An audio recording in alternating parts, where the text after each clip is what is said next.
Balance sheet और कुछ ratios provide की गई और आप लोग दे सकते हैं कि इसमें कुछ क्वेश्चन मार्क्स हैं। ये क्वेश्चन मार्क्स बेसिकली डिमांड है कि हमें इसकी जगह जो कैलकुलेशन आती हैं, जो फिगर्स हैं, उनको फाइंड आउट करना है।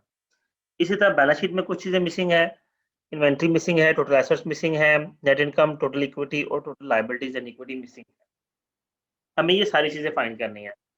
नेक्स्ट आ जाए, हमें करंट रेशियो फाइंड करनी है, डेट रेशियो फाइंड करनी है और कुछ रेशियोज उसने हमें दी for the sake of helping कि अगर हमारे ये काम आ सकें तो हम इनकी मदद से बाकी डाटा कैलकुलेट कर सकें। अब देख सकते हैं कि यहाँ पे इसको कंप्लीट किया गया है, लेकिन किस तरह से कंप्लीट किया गया है हम उसी तरह पहले चलते हैं। ग्रॉस प्रॉफिट मार्जिन इक्वल होता है ग्रॉस प्रॉफिट ओवर सेल्स के। बेसिकली जो रेशियोज गिवन है मैं उनको यूटिलाइज करके कैलकुलेशन करना चाह रहा हूँ। हमें ग्रॉस प्रॉफिट मार्जिन गिवन है, हमें नेट प्रॉफिट मार्जिन गिवन है, हम इनको दोनों को यूज करते हैं। ग्रॉस प्रॉफिट मार्जिन इक्वल होता है gross profit over sales. Gross profit अगर मैं फाइंड करना चाहूँ तो ये आ जाएगा gross profit margin multiply sales. Gross profit margin given है 0.0667 मल्टीप्लाई बाय सेल्स गिवन है 1,50,000। अगर हम इसको मल्टीप्लाई करते हैं तो हमारे पास ग्रॉस प्रॉफिट आता है 1 लाख। इस तरह नेट प्रॉफिट मार्जिन जो है वो नेट प्रॉफिट ओवर सेल्स होता है और अगर मुझे नेट प्रॉफिट मालूम करना है तो वो आ जाएगा net profit margin multiply sales. अब नेट प्रॉफिट मार्जिन जो है वो गिवन है क्वेश्चन के अंदर 0.288। अगर मैं इसको सेल्स के साथ मल्टीप्लाई करता हूँ तो मेरे पास नेट प्रॉफिट आ जाता है 43,200। अगर हम वापस चलते हैं आपस स्लाइड्स के अंदर तो आप देख सकते हैं कि मैंने अर्निंग आफ्टर टैक्स उसको नेट प्रॉफिट भी कहा जाता है 43,200 पुट कर दिया। उस तरह ग्रॉस प्रॉफिट मैंने 1 लाख पुट कर दिया। ठीक हो गया। आगे प्रोसीड करते हैं। जो ये अर्निंग आफ्टर टैक्स आया है ये मेरी नेट इनकम है या नेट प्रॉफिट है, इसको मैंने पुट किया बैलेंस शीट में नेट इनकम के हेड में।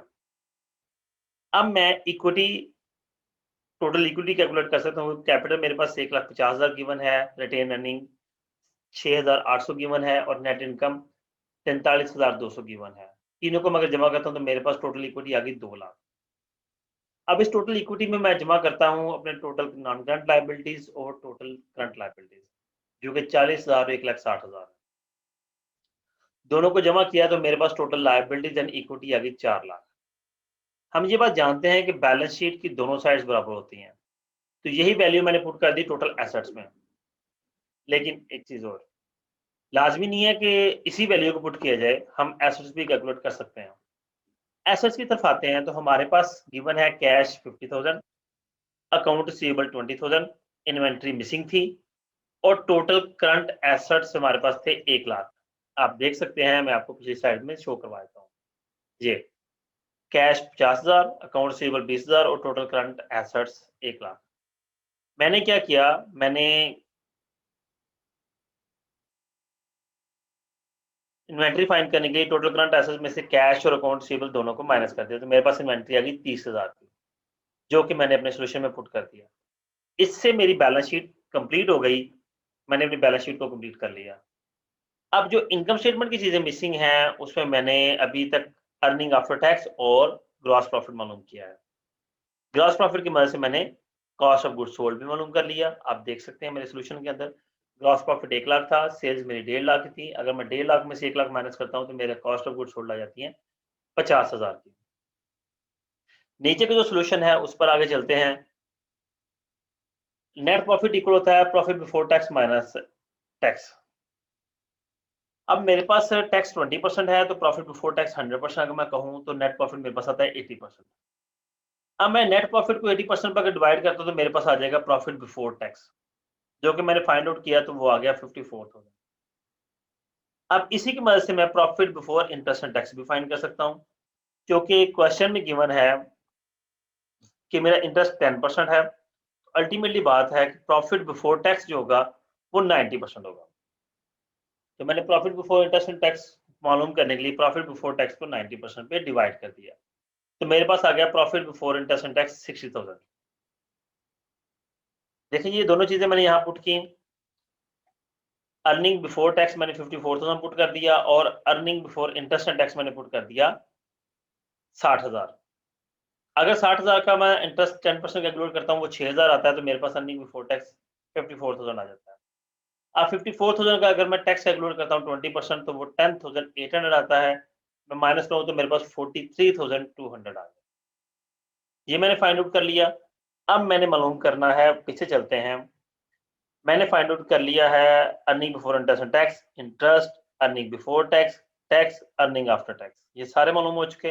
अब सिर्फ मैंने फाइंड करना है एडमिन एक्सपेंसेस और टोटल ऑपरेटिंग एक्सपेंसेस। तो चलते हैं आगे। टोटल ऑपरेटिंग एक्सपेंसेस इक्वल आगे gross profit minus before profit before interest and tax.